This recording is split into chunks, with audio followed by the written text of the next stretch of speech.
ano kami, di ba? Ho nga ako, di ba? Kaya uso sa amin ang ho, ho, ho. Yun. Corny. Wait. Pasko, corny. We have about a few weeks left till the end of the year, so let's start off the ruminating of what has happened in 2024. Safe to say, this is the year prior to the midterm elections, and I guess the question is, did you expect to be where we are at right now, particularly talking about the two highest officials in the land, yung ating Uniteam na Unity No More, si PBBM at saka si Sara Or Duterte. put it this way, did you expect to be this busy this year? Then naalala ko yung one of those rare moments na naimbita ako sa The Big Story noong January, no? Doon ko yata unang sinabi yung this is now open warfare. No? Yun. That was January, almost a year ago. Kung made this explosive accusation that the president is into drugs. Yes, and threatened. That was January. Kung maalala nyo, yung prayer rally na parang wala yung prayer. No? Yung mga maisog rally, ano. Pero bago kasi nangyari yun, naalala ko, yung mga usap-usapan tungkol sa charter change, which started in December of 2023, the House Speaker saying that we need to take a look at this in 2024. Kaya nagsimula yung People's Initiative na bring up yan noong Enero. Mukhang namatay, Enero na eh. Na-bring up na Enero, namatay din Enero. Diba? Richard, what is your take? I mean, did you expect this year to go down? As the hardworking one in between me and Sir Ronald, actually last, I think November pa, I used the term civil war. I said that we might be heading into a civil war. So more dramatic pa sa akin. So from that medyo kapos ako. I think we have not yet hit the the culmination of this showdown between the House of Duterte and House of Marcos. But in fairness, I'll give it to Ronald. Here, I was a bit more skeptical than Ronald, but finally we're seeing that Sara Duterte's numbers are sliding significantly. 20% in Visayas, 13% in Mindanao. So even the solid South is showing some fracturing. 10-point down quarterly across the country. Her net approval rating is just above 20%. I mean, these are horrendous numbers for the Duterte. Remember at this point in time, other vice presidents like Binay, even I think Lenny wasn't doing too bad. Former President Duterte was net approval of 70, 80%. So these are horrendous numbers for Sara Duterte. So I would say Sara Duterte was the biggest political loser of 2024 by all accounts. And I would say President Marcos Jr. was the biggest survivor, literally and figuratively, I would say, right? Now, who are the winners? Richard, did I hear it right? Nag-agree ka sa akin? No. I said, finally you got one thing right, and I want to give you credit, my friend. And as the hardworking one here, I would say that, we had multiple winners this year. If you look at the numbers, Senator Rafi Tulfo has maintained his lead in a lot of surveys, including the one that have been published as the favorite to be the next president in the pre-election service. Of course, it's too early. The two Tulfo brothers are in a pole position running for number one. But Risa Ontiveros, I think, was really the breakout star of 2024. Tremendous amount of impact she made, whether it's the Kiboloy hearings, whether it's the hearings on Alisco. It's amazing to see many people who have been critical of her because of her, more progressive leanings. I know many conservative people, even Trump supporters, right, who are very pro Risa Ontiveros nowadays, Filipino Americans, for instance, right? So this just shows you how Risa Ontiveros made an impact. But I'll tell you what, Leni Robredo was the comeback queen of the year. I mean, just the other month or so, practically every major political figure in the country was paying a pilgrimage to her, right? Going there to be called, paying respect to her, whether it's Robin Hood Padilla, whether it's, Vice President Sara, that meeting on the sides, of course, in Sorsogon with President BBM, Tulfo, everyone was going to Leni. So it was a very fascinating year. So big loser, clearly, Sara Duterte, but she's not out, and she's not going to go gently into the night. So 2025 will be very interesting. Pero Richard, let me see if I'm getting some nuancing here. You called Sara Duterte the biggest loser. You called BBM the biggest survivor. Survivor. Winner. Literally and figuratively. So I think may nuancing doon na he's not necessarily a winner. He could also No, be he's not. No, he's not. Yeah, now Marcos' numbers are not really that good, right? So at only 48% approval rating, this is way lower than, well, Ronald's former boss, Pinoy, than Duterte. So historically speaking, actually, BBM is not doing very well. He took a huge punch in Mindanao. His numbers are barely a quarter in Mindanao. His cousin, Speaker of the House, Martin Romualdez, also not doing very well. So I would say he survived through the year in a sense that, he maintained a certain level of, so in short, parang he was able to make sure the hemorrhage doesn't go out of control, right? But in terms of pushing the numbers up, I don't think he was as successful. So I rather just call him a survivor. The winners for me were really Tulfo, Riza Ontiveros, and yes, to ascending, I would even say Lenny Robredo. So very interesting, fascinating year. Even I and Ronald Llamas, I don't think we foresaw some of these developments, except the Tulfo one probably. Pero even hindi pa tapos yung taon, ay medyo tinatamaan si PBBM dahil dito sa usapin ng budget. Lalo na yung mga unconstitutional provisions, yung dami ng pork barrel, at yung cynicism sa paggawa o pag-accommodate ng House with the Senate. Kaya baka sa susunod na survey ay tamaan pa rin siya. Well, okay, gentlemen, just going back doon sa Uniteam, at one point they did say Uniteam pang-election lang yan. There wasn't really that unity between the top two official leaders. Did you expect that it would unfold this way? I mean, at the end of the year, we look back at the Vice President making threats at the first couple, the First Lady, the President, and his cousin, the House Speaker. And she did say, diba, at one point then, it has reached the point of no return, but you also have the President Bongbong Marcos, saying never say never. Yes and no, Pauline. Dahil from the very start, halimbawa yung first SONA, nakita na natin yung unraveling ng Uniteam. Nung masama ang loob ni former senior Deputy Speaker Gloria Macapagal-Arroyo, nung hindi na nakuha yung speakership, nung hindi nakuha ni Vice President Sara Duterte yung gusto niya na defense portfolio, at nung nagmumukmok si presidential sister na hindi siya pinapakinggan ng kanyang kapatid, especially on his SONA speech. At just a few months later, ay nakita na natin yung almost open break dun sa issue ng tambaluslos. Nung tinanggal si Gloria Macapagal-Arroyo as Senior Deputy Speaker, eventually even as Deputy Speaker, at yung tambaluslos moment, nasabi ko nga nung panahon na yan, will define the next few years going into 2028. The tambaluslos moment was a very defining moment. Doon nagsimula talaga yung very antagonistic divide ng Uniteam. Pero medyo expected dahil from the very start, wala naman talagang solid basis of unity. Yeah. Yung Uniteam, there was no vision, there was no platform, there was no principles. Ang sabi nga ni Vice President Sara, ni walang friendship. No, even friendship wala naman talaga. So it was doomed to fragment, to unravel like Humpty Dumpty, which cannot be put together again in spite dun sa mga sinasabi ng ilang political analysts na hindi yan mangyayari. No, as late as January 2024, may narinig ako na at least 3 political analysts na sinasabi na hindi makahati ang Uniteam. Hindi ko na sasabihin kung sino sila. Hindi May ako some kasama dyan, symbiotic- Sir Ronald, just to be clear. Hindi ako May kasama. symbiotic relation, definitely. Wala si Big R, wala si Richard Hidareja. Pero yung tatlo, nagulat ako, no? Kasi sinabi nila na hindi daw mahati ang Uniteam dahil may symbiotic relationship ang Marcoses and the Dutertes, no? Kaya, ayun. Well, do you think it is 2024 is also the year when the Marcos administration clearly defined where it stands in certain issues, like for example, the West Philippine Sea, the war on drugs, Pogos, and they are, very, very distant from the stance of the Duterte administration.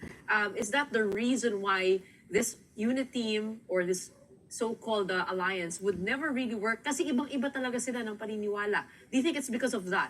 Partly. Pero sabi ko nga, ang isang basis ng pagkawasak ng Uniteam was that there was never really a real unity. Pero nadagdagan yan dahil sa mga personal differences, personal plans for 2028. Medyo napaaga yung 2028 eh. Dahil yung mga may ambisyon na lumaban dyan ay nagsimula ng magbakbakan as early as 2022. Pero tama ka, Gretchen, maraming issues na talagang napahiwalay sila. West Philippine Sea, confidential fund, nagbakbakan na, although hindi naman binitawan ng gobyerno yung kanilang confidential at saka intelligence fund. At ito ang resulta ng Quadcom. Itong pinagsama-sama, unprecedented na 4 na committees na inimbestigahan yung extrajudicial killings, yung illegal gambling, pogos, at yung mga drug syndicates, money laundering, human trafficking, at yung conclusion nila na sa gitna ng lahat ng ito, itong criminal syndicate na ito, yung former President Duterte. Medyo unprecedented yan sa haba ako sa politika, ngayon ko lang nakita yung ganyang klaseng talagang napaka-antagonistic na bakbakan. Usually naman may bakbakan sa politika natin eh.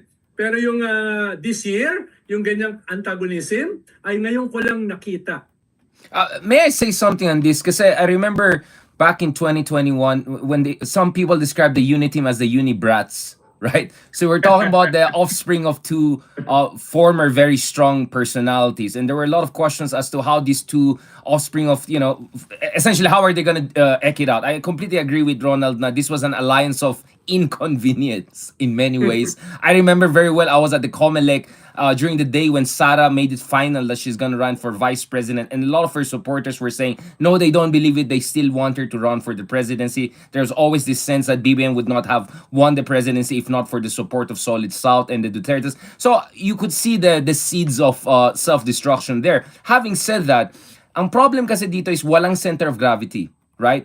The president is not known as a decisive figure, and Sara Duterte has no experience at the national level. So what happened is that other veto players came in.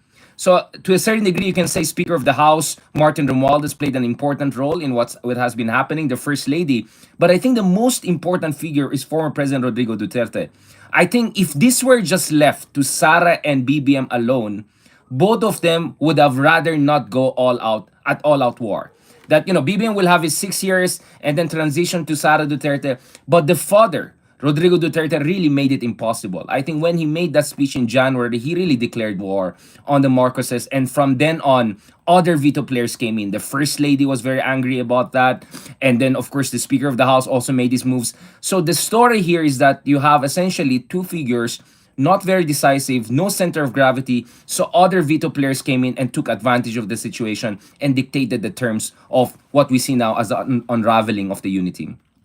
I agree with Richard na politics hates a vacuum. At yung isang dahilan kaya Right. nag-unravel ng mabilis because of that political vacuum. Pero ang tingin ko lang, even pagpalagay mo na wala yung mga mas toxic elements like Digong and probably Speaker Martin Romualdez, eventually it will happen eh. Perhaps not as fast as it Yeah. did. Pero eventually it will happen dahil malinaw naman si Sara ay pro-China. No? And bottom line ay hindi hihiwalay yung fruit from the tree. No? Sara from Digong. At eventually si Marcos, si Bongbong Marcos will not be pro-China or hihiwalay siya dun sa napaka-murderous serial killing ng previous government. So eventually magkakaroon talaga ng problema. Perhaps not as intense, perhaps not as fast, pero eventually it will happen. Dahil medyo fundamental talaga yung difference eh. Nung, anong tawag mo, Christian? Yung mga anak, nung mga... Wait. Did you call me? Oh my God. Ay, Ronald, sorry. I'm going to my Sorry, Facebook now and friend. Sorry. You just made it worse. Just kidding. Unibrats, yun yung term Yung dati. Unibrats, Yeah. yung Unibrats, no? In spite of that, talagang meron silang fundamental differences eh. Diba? Meron talaga silang fundamental differences. It may take longer, less toxic, less intense, but eventually it will happen. Okay, but let me step briefly to the minefield here. 2022, of course, it was a very, very, very polarizing political event.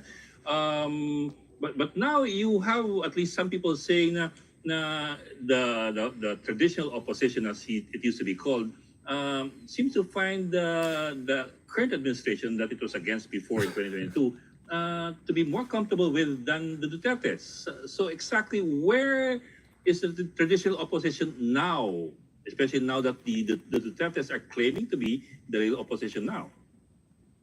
Well, the traditional opposition, if you mean the pinks and the yellows, are definitely relatively mas malapit dun sa existing dispensation. Dahil halimbawa sa usapin ng foreign policy, halimbawa dito sa usapin ng West Philippine Sea, halimbawa sa usapin ng human rights, ng ICC, ng extrajudicial killings, no? Pero medyo magkahiwalay sila in terms of economic programs, economic policies. So, yes, mas may similarity kumpara sa previous government, pero ideologically, magkahiwalay pa rin sila. Kaya nung inoffer na magka-coalition yung Senate slate ng administration with the Senate slate of the pink and yellows, ay hindi yan nag-prosper. Dahil nga, meron pa ring malalim na differences, lalo na sa usapin ng historical revisionism na tawag ng mga pinks at saka yellow. Lalo na dahil dito sa kasalukuyang controversy dito sa ayuda, dito sa usapin ng constitutional provision sa paggawa ng budget, etc. So, yun yung kwan. Dapat tignan natin na may positive at the same time merong negative. Yung ganyang klaseng relasyon. But definitely, ay mas malayo sila almost en toto doon sa previous Duterte government. But Richard, you jump in here then. You don't see any possibility of any alliance, whether strategic or long-term alliance for example 2028. Yeah, I agree with Justice. Oh, I'm sorry, with Secretary Llamas. You thought you're gonna get away. Ed, going back to this, I think Ed, Basta wag lang Harry Roque. Ed, I thought Ed, you're implying a Uniteam, like the new Uniteam, right? That's a joke right now, half joke na, especially after Kiko and Sharon Cuneta's, caption "love, love, love," right, with the first family and all of that. So that kind of confirmed or reinforced itong perception na a kind of what I call a grand coalition is coming together. In fact, for the past few months, right, the discussion was whether one or two slate dun sa admin slate should be reserved for, let's say, someone like Kiko or even someone like Bam. So I think it's just quite natural because if you look at these people, although they have disagreements on a lot of these issues and there's that old Aquino versus Marcos rivalry, I think the fundamental mutual understanding here is that the Dutertes are the biggest threat to the constitutional order in the Philippines, and worse, and Ronald correctly pointed out this, the China element, right? That what makes them similar is that all of them want a tougher stance in the West Philippine Sea and believe in traditional alliances. So there's just enough to put them together. But speaking of 2028, I don't know, Ed, ako ang sense ko is there's some people or there's some strategists who are thinking ma-popcorn muna tayo. Let's see magbasagan itong dalawa na yan. Because to a certain degree, it has worked, right? Nag-mutual destruction. Marcos numbers is 48 lang, 50 lang si Sara. Both of them barely net 20 plus.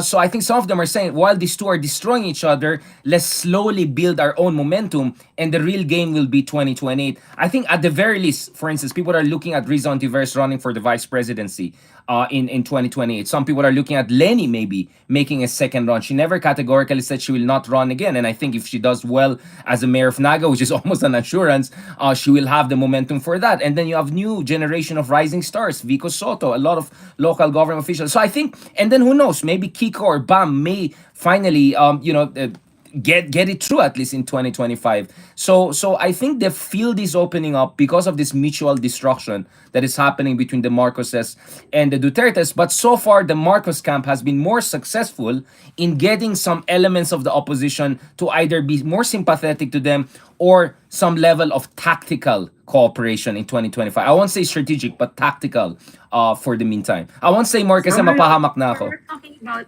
Tama yung go ahead. Tama yung sabi ni Richard na dito sa banggaan ng dalawang former members ng Uniteam ay definitely may iba na pwedeng makinabang. That's very logical and very strategic. It's not only tactical. Ang problema, because the pink and the yellows failed to harness and consolidate yung napaka-significant na pink wave noong 2022, others are benefiting from such fragmentation ng Uniteam. Halimbawa, yung mga Tulfo. yung mga tulpos for now ang nakikinabang dun sa sinasabi ng mga ibang surveys na almost kalahati ng mga botante ay naghahanap ng alternative na hindi Marcos or hindi Duterte. Sa kanila pumupunta. Although the tulpos are not yet a political project, if they decide to consolidate and develop a strategy, a narrative going into 2028. For now, as things stand, sila yung beneficiaries. No? Bagaman mahaba pa yung runway, you have 3.5 years pa. Kaya pwede pang mag-ayos yung ibang forces. Lalo na kung matutuloy yung tatlong Damocles swords na nakaamba sa ulo ng mga Dutertes. ICC, criminal cases, at saka yung impeachment. Kung yan ay bumagsak, then the field will relatively be open for other possible contenders or even a black swan going into 2028. Actually, we've started talking about what is to come in 2025 and beyond. Pero sa 2024, marami pa. Bukod nga dito sa Uniteam, sa breakdown ng Uniteam, marami pa. Pero ay pagpapatuloy natin yan right after this break. We just need to take a short gap. This is The Big Story. You're watching us on Christmas Eve. We'll be right back. Ronald, tinanggal niya tuloy yung hat niya dahil sa sinabi mo. Oo nga eh. Wish mo yung Pasko ay tatlo. Lambing lang eh. Bully ka talaga sa Ronald. Bully ka talaga. Oh my God, bakit si Lord de Vera nandyan? Yan yung Christmas greeting niya. No? Ang pangatlo, Parang, wait, hindi ako sanay. Christmas greeting. Hindi ka pala kasama dyan? Christmas greeting. Nandito na ako eh. Nandito na ako sa Baguio. Lord de Vera, Hindi, Kasama ka dyan? Ginawa yan 3 weeks ago. Oh wow. Nasa Europe ako. Nasa abroad tayo para. Nasa India ako, di ba? Oh. Ginawa niya. Tambay lang po tayo, sir. Tapos balikan po kayo. Sorry po. Mag-up lang Sorry. po ng 2:30. Sir Ronald, ako na magsalita. Tama na yan. Ikaw naman tayo. Nagko-compliment tayo kaya may counting error. Hindi, mag-disagree na ako ngayon sa'yo para may drama. May drama. Kunyari, away tayo, away. Ito. I disagree with that idiotic suggestion of Richard Vidarian, no? Yun. Pwede ba gano'n, ha? Uy, Christmas tayo. Ano ka ba magpakabait? Christmas po. Ang Magpapabait sako ka ng na. basura, pinupulot ni Christian yung mga ideya niya na yan. Binuli mo si Ronald, binuli mo si Gretchen. Tapos binuli mo rin ako, dinamay mo pa yung kabilang channel. Alam mo, dami nagchichismis tuloy sa amin. Dahil sa'yo. Yan ang problema sa may Alzheimer's, no? Ang problema naman, pag nandun naman ako sa kabilang channel, natatawag ko naman siya na Richard. Yun nga, may nagsabi, wag niyo nang patulang si Ronald Thunders na yan. Nabalitaan mo ba yun? Natawag ko naman siyang Richard. Kaya feeling ko nainis din siya. Sabi ko, parehas tayong biktima. Christian, we're both victims. Senior na, pabayaan nyo na, senior moment eh. Ang hirap ng palipat-lipat. Gusto mo, tawagin kita, mali mo ka to. What? Oh my God. Pero balikan ko si Lord de Vera mamaya. Oo. Tapos si, kung naman, yung greeting ni Gretchen, Arneo. Oo. Kailangan natin magnilay. Ayan. Atinista yung kanyang Christmas greeting. Bully ka talaga si Ronald. Yun ang Mamaya, New Year mamaya, resolution mo.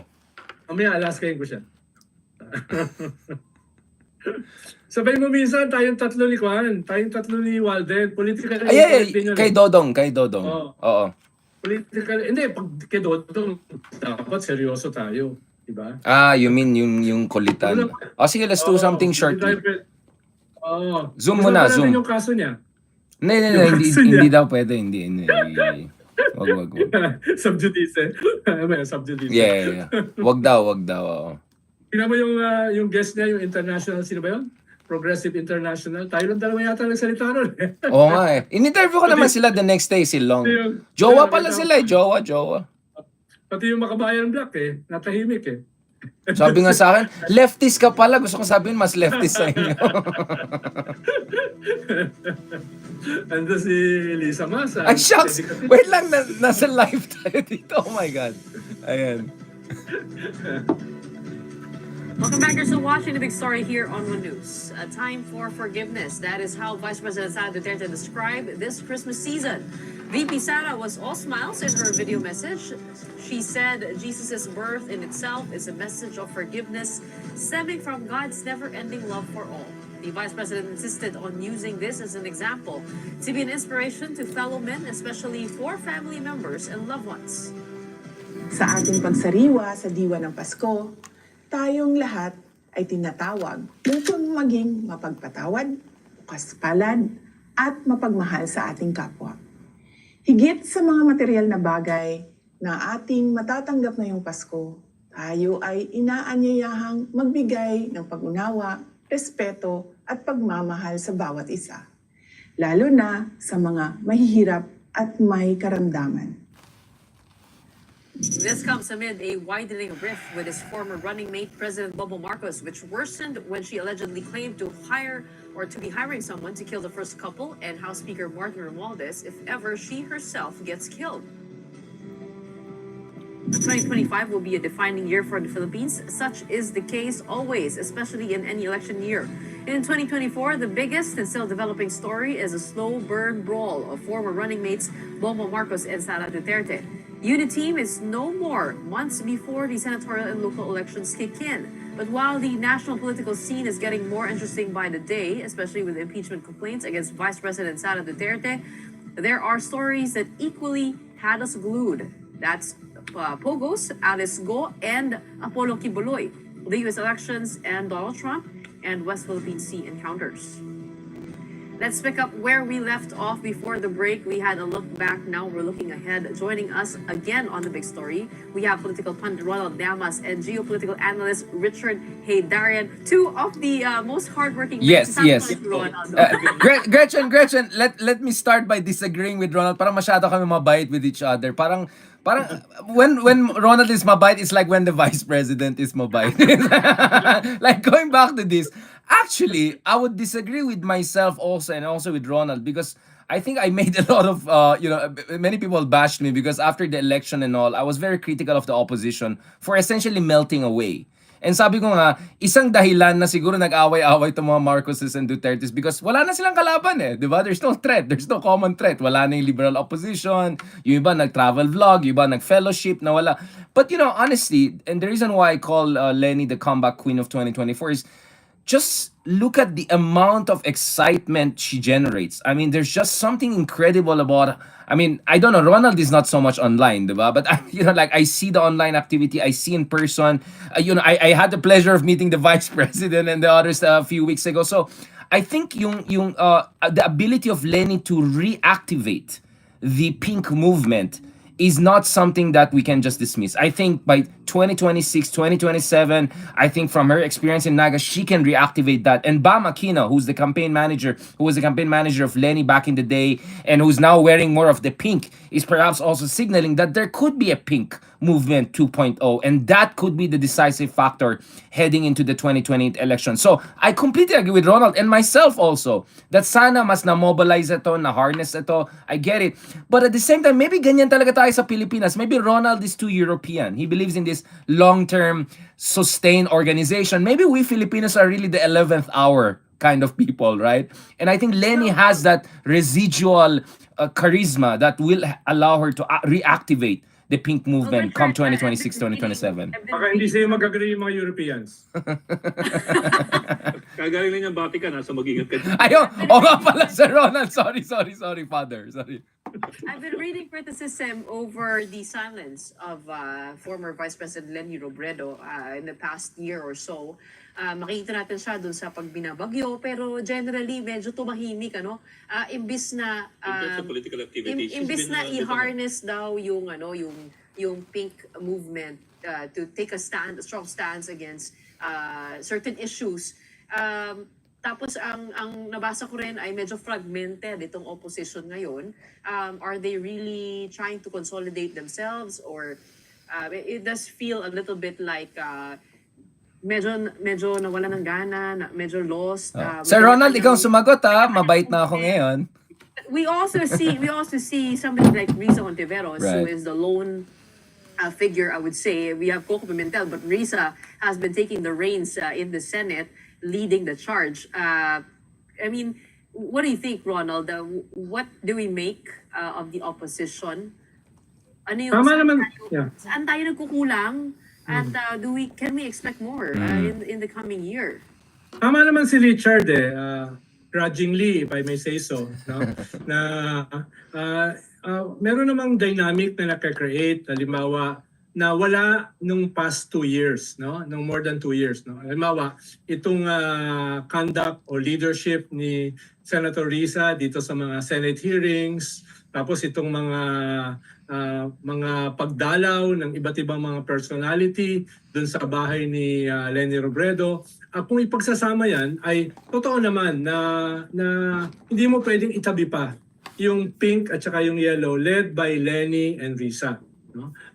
Nung natapos kasi yung 2022 elections ay sabi ni Vice President Leni Robredo na ipapasa na niya yung baton kay Senator Risa Hontiveros. No? Kaya yung iba naman, katulad ni Senator Trillanes, ay nagreklamo na kung pinasa na yung baton, bakit parang hindi ganun kaklaro kung sino ba talaga yung leader nitong movement na ito. No? Kaya tingin ko pag nagkaroon ng seryosong unity, yung dalawa o tatlong leaders na yan, no?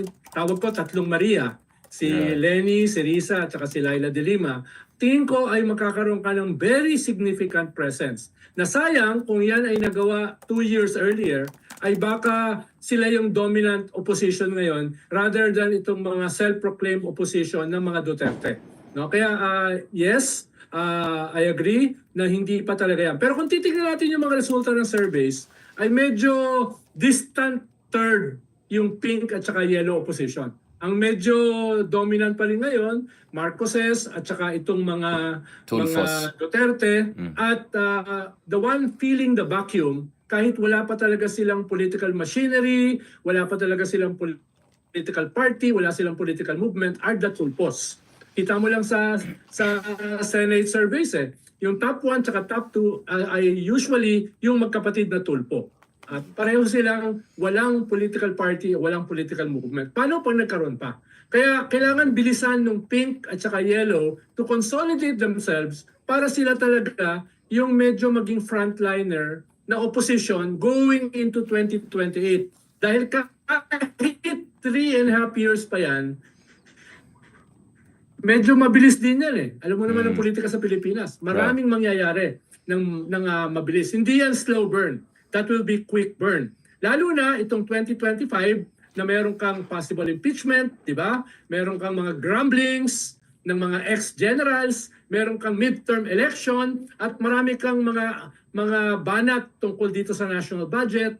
So, hindi pa pumapasok yung New Year, medyo naaaninag na natin yung mga unfolding controversies which will dominate 2025.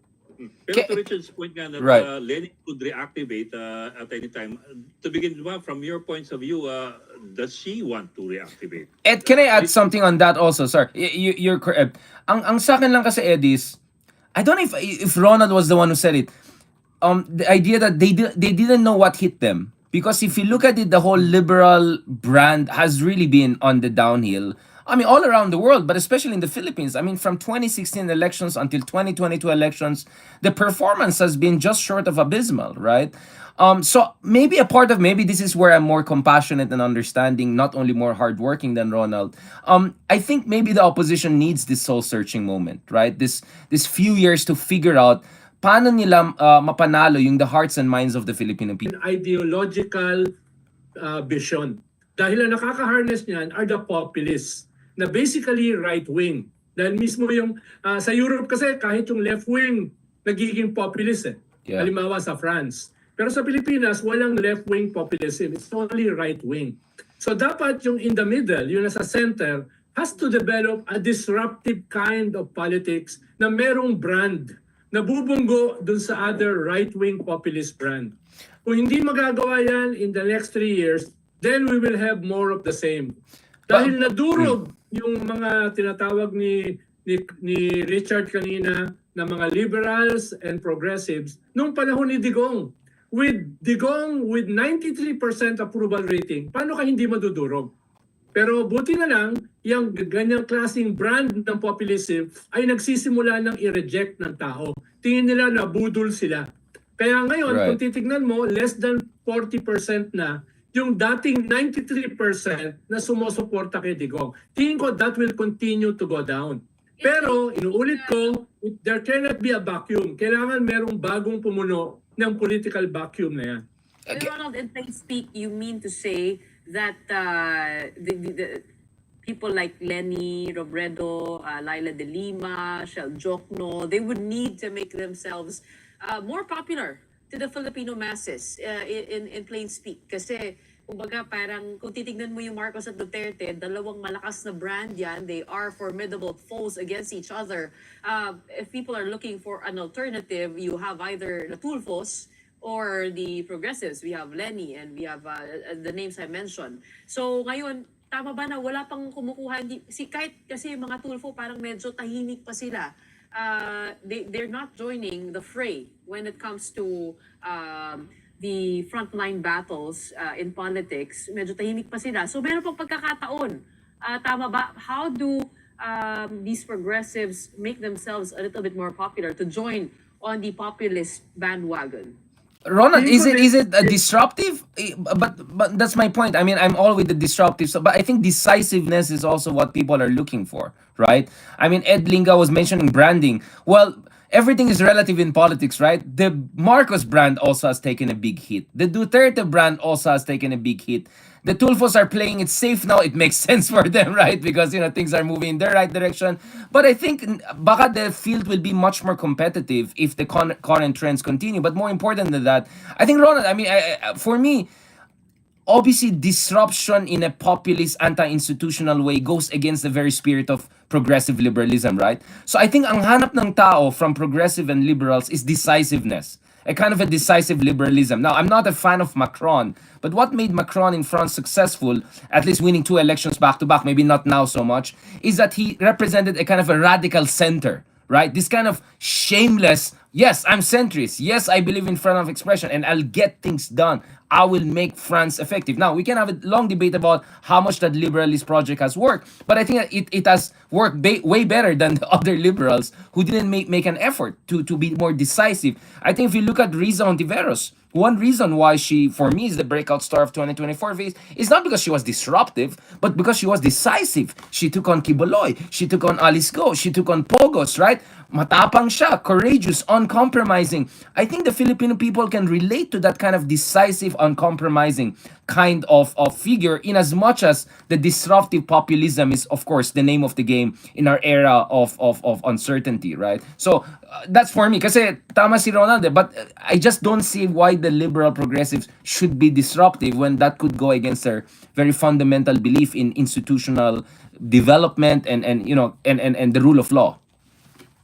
Well, Richard, no?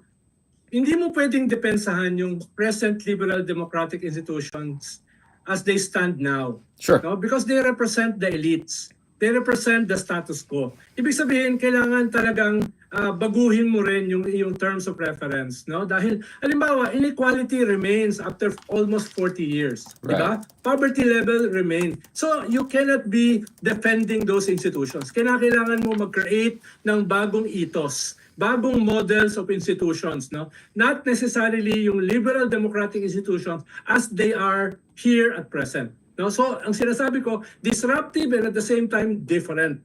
Tama yung sinasabi mo. Decisiveness is more tactical. No? Ang kinakailangan nila is a vision na hindi yung status quo, hindi yung neoliberal economics, hindi yung kasalukuyang ayuda, no, dependency projects. Hindi yung, so kinakailangan din nilang lumabas doon. No? At the same time, lagyan ng brand yung sinasabi ni Ed Lingao. Dahil this will be a battle of brands. No? For lack of a better example, parang si Miriam Defensor, as early as 1992, she created a brand from out of nowhere. No, wala siyang machinery, wala siyang movement, wala siyang political party, wala siyang resources. She almost won the presidency. And that's as early as 92. No? Sumunod dyan si Erap, sumunod si Pinoy, sumunod si Digo. So it's possible na kahit wala ka masyadong machinery, wala ka masyadong resources, no? Kung meron kang brand, meron kang ethos, meron kang disruptive leadership, then you can get the imagination of people. Yun ang sinasabi ko. Disruption will help you get the imagination of people. Yun ang hinahanap nila, just as Miriam Defensor got it, just as Erap got it, just as Pinoy got it, just as Digong got it, in a different substance, in a different ethos. Okay, gentlemen, we are running out of time, but looking ahead to 2025, what can we expect? What should we brace ourselves for? Mauna ka, Ronald. Well, una, itong nakaraang taon ay ang daming hugot lines. Ang daming hugot lines from ano sabi ni Presidente? It must be the fentanyl. Or sabi niya, it's complicated. Or sabi ni Baste ay gusto ba nilang maging Romanov at saka Mussolini? Hanggang doon sa sinabi niyo kanina na assassination ng Presidente, ng First Lady, ng Speaker, hanggang doon sa Shiminet sa budget hearing, di ba? Ang daming hanggang doon sa ayuda is justice. Ang daming mga hugot lines nito nakaraang taon, no? Sana itong parating na 2025, less yung hugot lines at mas yung substance, no? Dapat ituloy-tuloy na yung nasimulan nitong 2024, no? Dapat ituloy na yung mga Damocles swords, or else yung ating bansa will wallow in pre-modern underdevelopment, political dynasties, economic inequality. So kailangan itong mga nasimulan nitong nakaraang taon ay dapat i-consummate na. Itong crimes against humanity, itong massive corruption, itong government syndicates, no, etc. Dapat yan ay tapusin na at least sa 2025, or else going into 2028 we will be having the same fate. At this will be the greatest disservice to future generations. Ako, I mean, unang-una, gusto kong makita kung etong kilusan, for instance, yung sa fiscal accountability, responsibility, etong lahat, the whole piatos thing, confidential fund thing, let's see if etong movement na to ay magka-crystallize into something more relevant, no, into something more substantial. So we're gonna wait for the Supreme Court rulings on a couple of issues, including confidential funds. So that's one thing. Essentially, the movement for good governance. The other one I want to see, and I think we're already seeing some indications of that, is the movement for justice. Tens of thousands of Filipinos were allegedly, victims of extrajudicial killings, and I'm having a hard time. Well, it didn't happen this year, but I'm having a hard time not seeing an ICC big move next year. I mean, it could maybe January, maybe next December. I don't know. But it looks like the ICC thing will finally happen next year. But the important thing there is there has to be movement. Whether it's the family of the victims, whether it's the human rights groups, they have to come in, they have to put pressure on the government, and they have to make sure that BBM will not weaponize the ICC issue for his own political calculus. That the ICC decision will fundamentally be based on rule of law, on justice, and of course the national interest also in that sense. So those two movements are very important. The election itself, well, I think many big names are going to lose next year. As we see, I'm not going to say this is going to happen, but we see Villar struggling in the Senate race, Binay struggling in the Senate race, maybe a couple of big names associated with the former administration. Bato de la Rosa is not doing very well. So, some of the big names may not do well in next year's race, but I sense the admin slate will do very well. Except what I'm not sure about, and I and Ronald have been talking about, is that how loyal are those admin slate guys once they win the office next year? Will they toe the line for Marcos? The other thing I'm also looking at is this: if eventually magsa-snowball lahat ng itong mga kaso and the Dutertes are taken down politically, will there be a temptation for charter change again? Because I think there's some people there within perhaps the Marcos circle who are saying, maybe we just have to go for gold, right? And maybe we have to make sure the Dutertes will never come back and we can sustain the current regime. So that's what I'm looking at. And lastly, obviously, I was introduced as a geopolitical analyst, is, my goodness, how are we going to deal with the second Trump administration? Because the second Trump administration, as we can speak, could mean two radically different things. Just yesterday, na-appoint na as number 2 in Pentagon, Elbridge Colby, someone we had him on our shows here, who's very strong on taking a tough stance on China. At the same time, we know that Trump himself is very transactional, right? So we may face a situation whereby top people in the US government say to the Philippines, let's go strong on China, let's help Taiwan, and then At the same time, Trump goes and schmoozes with Xi Jinping and says, let's cut a deal and forget about my allies, right? So it's going to be a tricky moment for the West Philippine Sea struggle. So that's what I'm also going to watch out for in the coming months. 2025 is also the mid mark of the Marcos administration. Definitely a pivotal moment where we're going to be seeing changes in the tone. Well, we will watch out for that storm come 2025. In the meantime, please do enjoy your Christmas. It is December 24 after. Ayan, binalik na yung hat. Sir Ronald, binalik na yung hat. binalik na. Kanina Binalik na. binuli mo, Ronald. Eh. Papadala ko kay Ronald. Dito. Medyo kailangan. Well, we have more big stories this Christmas Eve. Keep it here on One News. Parang mabait tayo sa Ronald. Kailangan natin na hindi mabait version. Let's do one soon sa Ronald, mga 28, 29. Let's do a year-ender proper.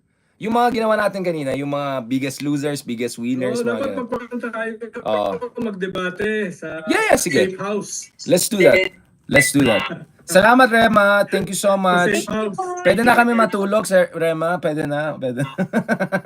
Baka tawagin. Aba, Sino naman tutawag sa akin eh? i-confirm ko lang po. Sige po. Salamat. Ronald, Sir Ronald, message kita. Ha? God Debate tayo bless. sa Safe House. Oh, let's get Bardaguls Okay na. na daw po. Safe House. Salamat. Talk to you soon, Sir Ronald. Thank you, Rema. Merry Christmas. Merry Talk to you Christmas, soon. Sir Merry Ronald. Christmas. Maraming salamat Ilang kay oras na lang, Pasko na eh. kay PC2. Kay PC2. Salamat kay PC2 at Studio PC1. Salamat. Ayan, guys. Thank you so much. Ayan, nahabol natin itong year-ender natin. So actually, per request of Sir Ronald, we have to do our own version of year-ender soon. Ang pinakagusto kong gawin, guys, yung ginawa ko na pinost ko, di ba? The biggest winners, biggest losers, biggest survivor, breakout star, Risa Ontiveros, comeback queen, Lenny Robredo. So, yan, pag-usapan natin, guys, yan. But, of course, in the next 24 hours or so, Christmas na, so please spend time with your loved ones. So aside from Sabbath day, we also have to respect those days. So wala mo ng politika for the next 26 to 30 hours or so. But we'll try to come back, God willing, around 27 or 28th para ituloy natin naman year-ender and what to look forward to in 2025 pagdating sa politika. Thank you so much for your comments and suggestions. This was big story, but I felt since matagal naman ito, might as well let's just making it live. Thank you so much. Merry Christmas to you and your loved ones. Have a blessed one. Thank you so much for all those messages of support and prayers. Obviously, this maybe one reason I'm trying to keep busy is I don't want to think about certain things. Although I keep on thinking about certain things, including the fact that Lola is no longer with us this year. So, to be honest, I don't know if Thank you for your prayers and love. I really appreciate that. Thank you so much sa lahat ng mga stickers, comments, yes, lahat ng mga gifts, well wishes, and prayers you have given us. And please continue to support us, especially next year, kasi next year is going to be very, very big, very, very consequential for our country. Sabi ko nga, there are at least 5 major things to look at. Itong confidential fund, good governance movement, ICC and human rights movement. Let's see what happens with Trump. Let's see what's gonna happen on the in terms of elections and how well some of the good guys will do and what should be done. So yun lang kailangan natin. So Merry Christmas and have a blessed one with your family and loved ones. My prayers with you. Salamat po. God bless. Thank you so much. Salamat po. God bless. Thank you so much. Maraming salamat.